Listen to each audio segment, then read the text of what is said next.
going back dito nga sa mainit na balita kaninang hapon na napakinggan ko na itong dating PCSO General Manager na si Colonel Garma na naging resources speaker sa ating mataas na kapulungan related to the investigation of extrajudicial killings nung panahon ni former President Rodrigo Roa Duterte. Napag-alaman natin na siya po ay inaresto ng mga immigration officials sa San Francisco, California. Upon arrival sa airport, arestado si Colonel Garma. At ngayon po ay siya ay nakadetene dyan sa immigration facility sa San Francisco, California. Pero may request na nga ang ating gobyerno na asikasuhin ng kanyang pagbabalik dito sa Pilipinas at mailalagay pa yata sa witness protection program ng ating pamahalaan. Pero ang pag-usapan po natin dito ay kung paano nakalabas ng bansa itong si Garma. Balikan natin noong September 2024. And according to the report, news report of Rappler 2 months ago, September 2024 to be exact, ito pong si Colonel Garma ay nagtangka na talagang umalis ng bansa noong September 2024 at pagdating niya nga sa Japan, kasi pagpupunta ka ng Amerika, kadalasan may stopover yan sa Tokyo at magkakaroon ng connecting flight going to San Francisco, California or sa New York. At pagdating niya nga doon sa Japan para mag-board ng connecting flight going to USA, siya po ay pinigilan ng mag-board ng airplane sapagkat she was informed that her visa has already been canceled by the US immigration authorities. So pinabalik yan dito kaya nakapag-testify yan sa ating Senado. Pero ang katanungan ko ngayon is that kung na-cancel na yung kanyang visa 2 months ago, paano nakabili to ng airline ticket noong 1 linggo at nakarating pa hanggang doon sa San Francisco, California? Medyo nakakapagtaka. Alam nyo kung bakit? I-share ko sa inyo yung experience ko when I was still working as a paralegal assistant of a US immigration lawyer from Washington. At ako din ay naging conduit ng isang immigration law firm from Virginia, USA. Kadalasan pag kami po ay may mga kliyente dito sa Pilipinas na pinapupunta namin ng Amerika to participate in an exchange visitors program o kaya ay intra-corporate visa ang nakuha o kaya marriage visa o kaya family-based petition nakakuha ng visa. Yan, pag bumibili kami ng ticket, kadalasan inuusisa ko tong mga airline companies pag bumibili kami ng ticket on behalf of our clients, nagkakaroon daw yan ng cross-referencing sa airline company. Ibig sabihin yung database na yan, nagkakaroon sila ng access dyan. Kung yung bang taong bumibili ng ticket going to the United States has a valid visa. Kung may visa naman yan, tine-check din yan, double check yan. Kung yung valid visa ba, hindi ba na-cancel, hindi ba na-revoke, or hindi pa ba nag-expire yung kanyang visa. So, bago maglalabas ng ticket yan, para doon sa would-be passenger ng airline company. Pero dito sa kaso ni Colonel Garma, ang pinagtataka ko, paano nakabili ng ticket yan? If the visa obtained by Colonel Garma several years ago has already been canceled by the US immigration authorities. Kung na-cancel na 2 months ago yan, paano nakabili ng ticket yan going to the United States? Okay, ganun kahigpit kasi ang US Immigration Department na kapag bibili ka pa lang ng ticket dyan, mag-check ka na kagad ng airline company because the airline company has an access to their database. Para hindi na magkaroon pa ng cheche boreche pagdating doon sa Amerika. Pero in this case, lumusot itong si Colonel Garma. Pero sa higpit ng US Immigration, talagang hindi ka makakaporma dyan. Assuming na nakalusot ka dito sa Pilipinas at nakabili ka ng ticket, pagdating mo naman sa port of entry, talaga namang meeting na yan. At malalaman nila na meron kang canceled US visa. Pag nalaman nyo ng immigration authorities, definitely there will be an arrest without a warrant and you will be held doon sa kanilang immigration facilities. I-detain ka niyan doon. And usually, nagkakaroon ng, pag mga light offense lang naman, hindi serious masyado yung iyong violation. Katulad nito, expired na yung visa or na-cancel yung visa. Ang nangyayari dyan, immediate deportation. Temporarily, detain ka, tapos pag naayos na yung papers mo, nagkakaroon dyan ng forced deportation. Kasi ang deportation, dalawang klase yan. Isang forced deportation at isang voluntary deportation. Kapag forced deportation, medyo libre ang ticket niyang pabalik. No, gagastusan niya ng US government at para makabalik ka na sa country of origin mo.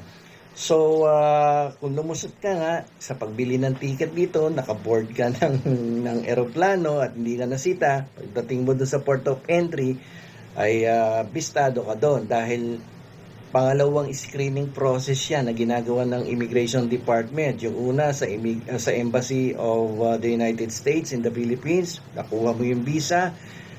Pero hindi assurance na porket may visa ka ay makakapasok ka sa teritoryo ng Amerika dahil you will still be subjected to another screening process sa port of entry, no? At doon kapag may record ka or may advice ang Immigration Department na kansilado na ang visa niyan 2 months ago ba, hindi ka mapapapasok at aarestuhin ka ng immigration officials assigned doon sa port of entry at magkakaroon ng immediate deportation.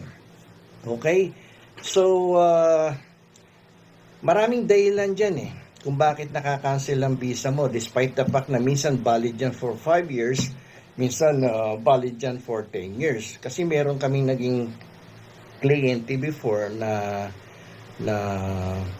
siya daw ay meron ng visa going to the United States at nagtataka siya dahil ang kanyang visa pagdating niya sa isang bansa dito sa Asia ay in-advisean siya ng mga immigration official na hindi ka makakapunta ng Amerika sapagkat kinansela na yung iyong visa. Ay nagreklamo pa siya doon sa isang bansa dito sa Asia na bakit makakancel kay i-issue pa lang sa akin ng visa.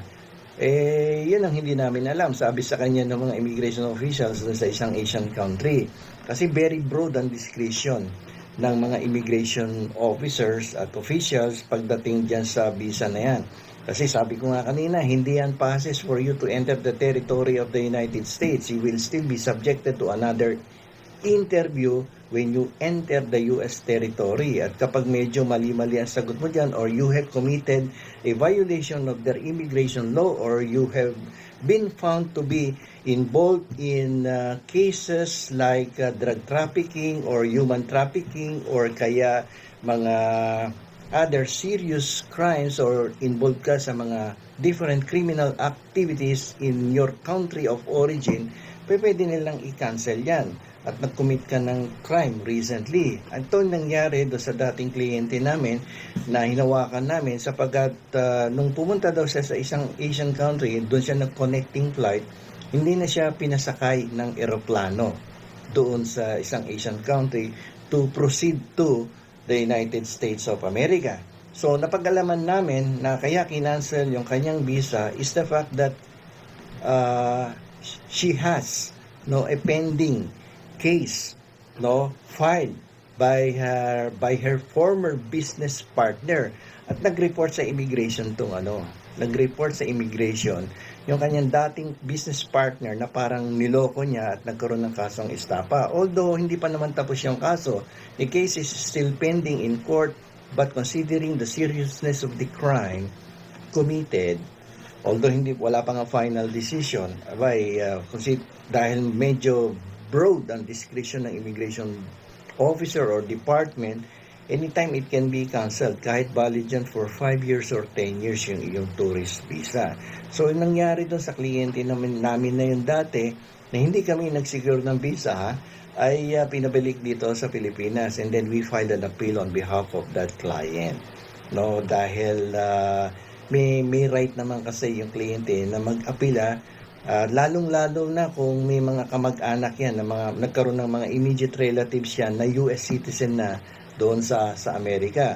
At medyo magkakaroon ng changes or yung decision ng immigration official may be reversed, no, by the department kapag meron kang immediate relatives na mga US citizen, especially kapag asawa mo o mga magulang mo ay isa ng US citizen. Pero pag wala, ay medyo mahihirapan kang i-reverse yung decision ng Immigration Department.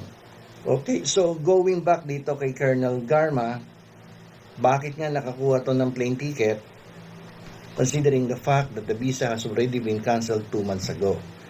At dapat ang ginawa kasi dito ng airline company is the fact na may cross-referencing yan, binerify dapat sa database ng Immigration Department, at kung nalaman nila na kinancel na yan 2 months ago, dapat hindi pinayagang mag-board yan doon sa eroplano. Dapat yan nagkaroon ng refusal to allow, no, sa itong pasahero na umakyat doon sa eroplano. Dapat yan pinababa na yan at on the ground that there was a cancellation of her visa. Pero hindi ganoon nangyari, no? So, sa dulo, ganun pa din na magiging resulta. Babalik at babalik ka sa country of origin dahil doon sa port of entry may another investigation, another examination, another interview para ma-double check kung valid talaga yung visa mo. So, palagay ko hindi to sa iba pang dahilan. Ito ay dahil sa cancellation of her visa 2 months ago na hindi na-check ng airline company. Kaya nakalusot tong bumili ng plane ticket. Pero hindi ka uubra pagdating sa port of entry. Checkmate ka dyan. Hindi ka makakaporma at babalik ka dito sa ating bansa. Okay, kasi kung you were suspected of committing a very serious crime like you were involved in drug pushing, drug peddling, o kaya yung human trafficking, abay hindi ka agad-agad magkakaroon ng immediate deportation sa Pilipinas kasi criminal charges may be filed against you in the United States at magkakaroon ng removal proceedings yan, and you will be given the opportunity to defend yourself before a U.S. immigration court at ayun, lahat ng benepisyo na isang due process ay ibibigay din naman sa iyo ng US government. So walang immediate deportation if you are involved in a very serious crime in the United States or in any other country or in your country of origin. Magkakaroon ng deportation or removal proceedings before you may be deported in your country of origin. This is different from a crime or a offense na or an offense na hindi naman ganun kaseryoso. Like for instance, nag-expire at hindi na valid yung visa or it was canceled, yun, nagkakaroon ng immediate deportation ang Immigration Department. The following, like for instance, nagkaroon ng available flight the following day, uwi ka kagad o kaya the following week. Depende sa availability of the flight. Pero kung medyo seryoso yung mga charges sa'yo or yung pagdududa sa'yo, hindi ka agad din-deport yan because charges may be filed against you and there will be a removal or deportation proceedings in the United States before an immigration court. So, sana nakapulot kayo ng konting kaalaman base doon sa aking eksperyensa bilang isang paralegal officer ng isang U.S. immigration lawyer sa Washington, D.C.